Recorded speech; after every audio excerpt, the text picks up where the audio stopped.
একটা হচ্ছে যে বিগত যে দিনগুলো আমরা পার করেছি, অর্থাৎ 2024 যদি আমরা ধরি, তা একটা যন্ত্রণাদায়ক বছর আমরা পার করেছি, যে বছরে আমরা সমস্ত ধরনের মানবাধিকার লঙ্ঘনের ঘটনা ঘটতে দেখেছি। একটা নির্বাচনও দেখেছি, যেনতেন প্রকার একটা নির্বাচন, মানে এই নির্বাচনের জনগণকে আর কোনো ধরনের জনগণের প্রতিনিধিত্বর কোনো লক্ষণ আমরা দেখিনি।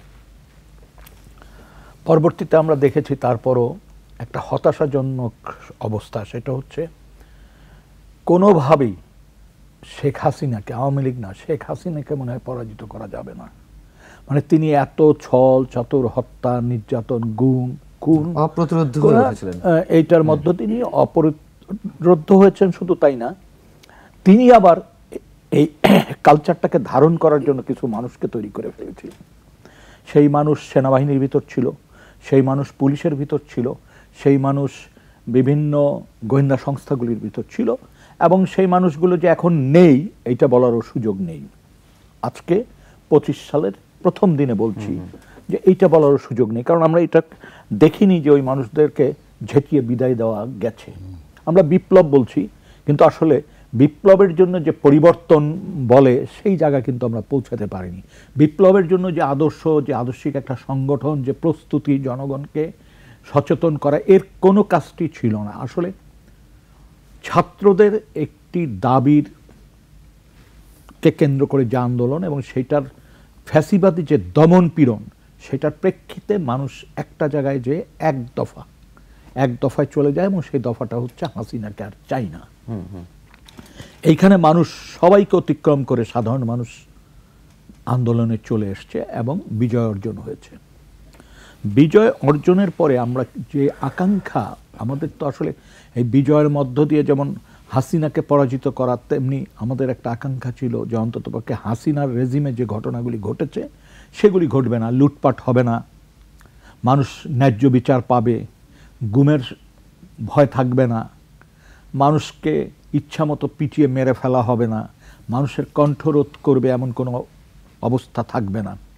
কিন্তু তার পরপর আমরা যে জিনিসটা খেয়াল করেছি যে একটি মহল চেষ্টা করছে নানাভাবে, যেমন আজকে যদি আমরা বলি যে 5ই আগস্টের পরের যে অবস্থাটা, অর্থাৎ গত বছরের 5ই আগস্টের পরের অবস্থাটা, পরপরের যে অবস্থাটা হচ্ছে সুযোগ সন্ধানী দুর্বৃত্তরা কিন্তু সেই সুযোগগুলি গ্রহণ করার চেষ্টা করেছে।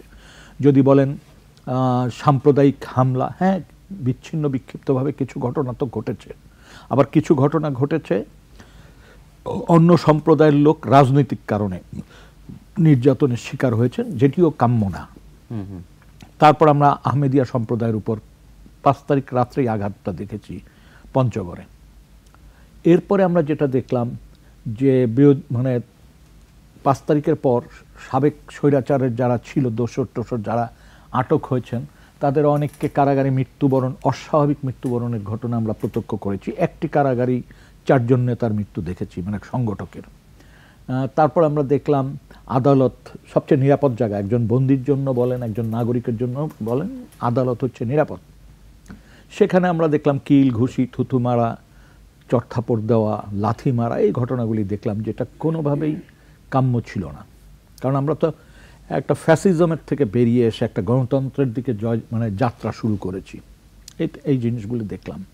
তারপর দেখলাম মব জাস্টিসের নামে বা গণ পিটুনির নামে আপনি বিচারের দ্বারস্থ না হয়ে আপনি ইচ্ছামতো পিটিয়ে মেরে ফেলা, আহত করা, এই কাজগুলি যেটা ফ্যাসিস্টরাও করেছে। তারা আদালতে নিয়ে মেরে পিটিয়ে গুম করেছে, কাউকে আদালতেও নেয় নাই, গুম করে ফেলেছে, কাউকে ডেড বডি দিয়েছে, কারো ডেড বডি দেয়নি।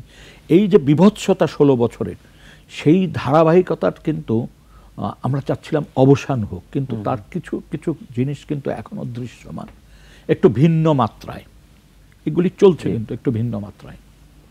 তারপর ধরেন 5 তারিখের আগে যে সমস্ত সম্পদের মালিক, অনেক ক্ষেত্রে যে সমস্ত সম্পদের মালিক তৎকালীন আওয়ামী লীগ বা তাদের দোসররা ছিল, আমরা রাতারাতি দেখলাম সেই বালু মহল, ইজারা, এইটা সেটা সব অন্য একটি রাজনৈতিক দল দখল করে নিলেন। সেই দল অবশ্য পরবর্তীতে তাদের কর্মীদের ব্যাপারে বেশ যথেষ্ট ব্যবস্থা গ্রহণ করলেও থামাতে পারেননি।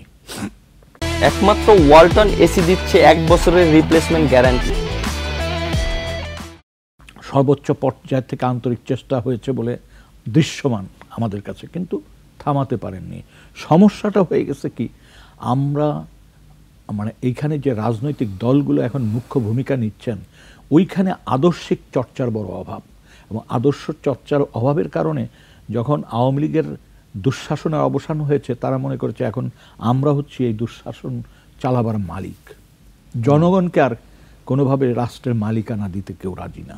এই একটি অবস্থা। আরেকটি দেখলাম যে এই আন্দোলনের মধ্য দিয়ে ছাত্র সমাজের একটা মুখ্যত ভূমিকা ছিল, অস্বীকার করবার কোনো পথ নাই। ছাত্র আন্দোলনটাই বেগবান হয়েছে জনগণের অংশগ্রহণের মধ্য দিয়ে, গণ অভ্যুত্থান হয়েছে। এবং সাধারণ মানুষ যখন ভীত হয়ে যায় না, তখন তার মনের কথাটা বলতে সাহস পায় না।